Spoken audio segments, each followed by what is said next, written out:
أعوذ بالله من الشيطان الرجيم. السلام عليكم ورحمة الله وبركاته. مرحبا بكم أيها الإخوة والأخوات في برنامجنا حي على القرآن. ومن اليوم نبدأ الدراسة اللغوية والصرفية والنحوية في تفسير القرآن الكريم. والجملة التي نحن نبدأ بها برنامجنا هذا هي جملة التعوذ والاستعاذة، أي أعوذ بالله من الشيطان الرجيم، وهي الجملة والكلمة التي نحن نبدأ بها تلاوة القرآن الكريم. وقد سبق أننا قد تكلمنا وتحدثنا حول تفسير هذه الجملة وحقيقة هذه الجملة. فالكلمة الأولى عندنا هي أعوذ. أعوذ فعل مضارع، أولا هو فعل، وفي اللغة العربية حسب الزمن نحن نقسم الفعل في قسمين: فعل ماض وفعل مضارع. وفعل مضارع يشتمل على زمنين: حال والمستقبل. فأعوذ فعل مضارع فيعطي معنى الحال والمستقبل كليهما. وصيغة الفعل، من هو الفاعل لهذا الفعل، هو أعوذ، أي أنا، صيغة المتكلم المفرد. وأما الحروف الأصلية لهذه الكلمة فهي عين واو ذال. ولأن في جوف الكلمات الأصلية هي واو، والواو كما تعرفون أنها حرف علة، فهو فعل، فلذلك هذا الفعل من حيث حروفها الأصلية هي فعل معتل أجوف، لأن حرف علة في الجوف، لأن عين الفعل هو واو. والأصل أعوذ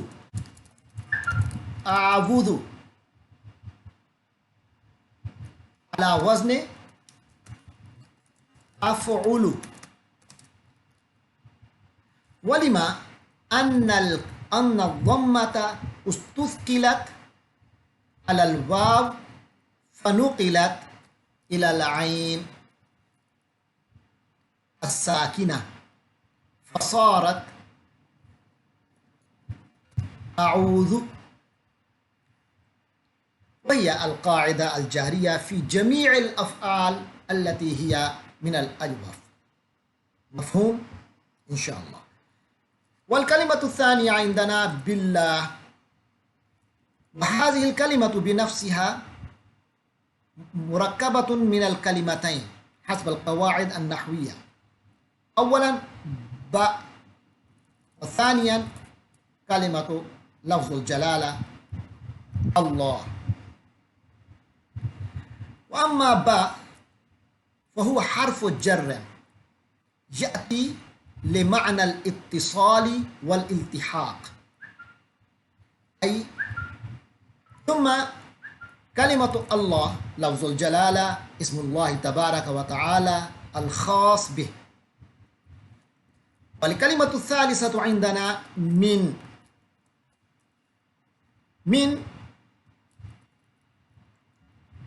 أيضا حرف جر يأتي هنا لمعنى الانفصال. حرف الجر الأول باء أتى لمعنى الاتصال، وهنا من بمعنى الانفصال، أي الاتصال تعوذي متصل بذات الله ومنفصلا من الشيطان. وكلمة الشيطان في اللغة ففي كلام العرب كل متمرد من الجن والإنس والدواب وكل شيء والشيطان. وكذلك قال ربنا جل ثناؤه: أعوذ بالله من الشيطان الرجيم، بسم الله الرحمن الرحيم، وكذلك جعلنا لكل نبي عدوا شياطين الإنس والجن. سورة الأنعام. أي فجعل من الإنس الشياطين مثل الذي جعل من الجن. وهكذا قد روي عن عمر بن الخطاب رضي الله عنه وهو راكب برزونا فجعل يتبختر به، فجعل يضربه فلا يزداد إلا تبخترا، فنزل عمر رضي الله عنه عن ذلك البرزون وقال: ما حملتموني إلا على الشيطان.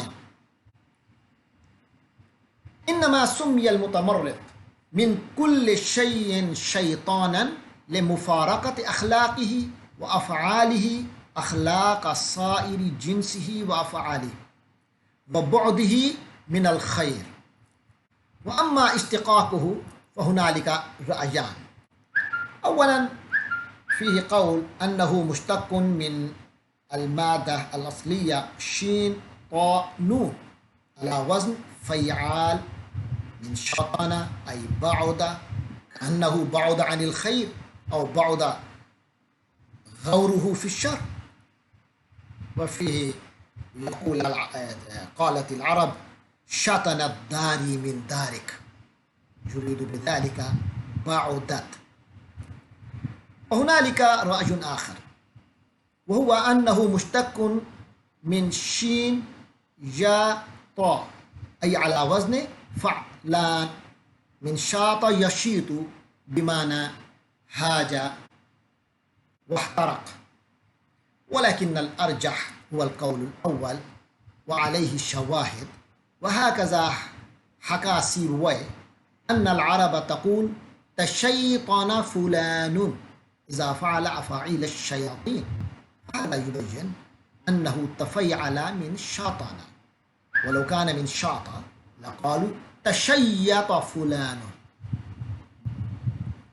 وأما الشواهد إن شاء الله سوف نخصص لها مقطعا آخر. وأما الكلمة الخامسة عندنا أي الرجيم، فهو من رجم على وزن فعيل، وأصل الرجم الرمج بقول كان أو بفعل. ومن الرجم بالقول: لئن لم تنتهي لأرجمنك، في سورة مريم آية 46. هو فعيل هنا بمعنى مفعول مثل قتيل وجريح ولعين وغيرها، لأن هنا قتيل بمعنى مقتول، جريح بمعنى مجروح، ولعين بمعنى ملعون، فالرجيم هنا بمعنى مرجوم. وتأويل الرجيم الملعون المشتوم، وكل مشتوم بقول ردي أو سب فهو مرجوم. وقد يجوز أن يكون قيل للشيطان رجيم لأن الله جل ثناؤه طرده من سماواته ورجمه بالشهب الثواقب.